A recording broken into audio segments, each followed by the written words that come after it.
you're like, no, I'm not mapping out none of that at the moment. So I want people to understand, as we understand, just because it doesn't look like you looking frightened and terrified doesn't mean you don't have fear, and it's good to call it out.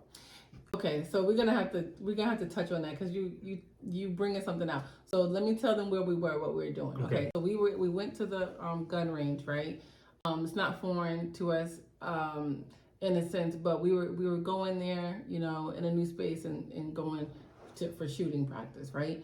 And for me, I had been licensed and you know in pistols and all this stuff for like I don't know, probably like 15 years, right? But then an incident happened in Connecticut that made me say, I don't want to do this, right?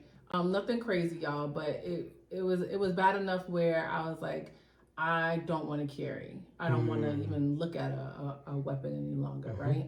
For sport or anything. And now that you're saying that, and I said it to you yesterday too, I'm like, that was the first time I felt like I was back in like 101 training because it had been so long since I had actually like gone to the range and you know done these things, and that was a big piece of like now in hindsight, like why when you're talking about marketing and stuff with them or whatever, and it was cool, but I was still in that place of oh my gosh, like Freeze. like my body, even when I was shooting, I was like my body was so tense. Like I've done this 1,000 times, but it was like my first time.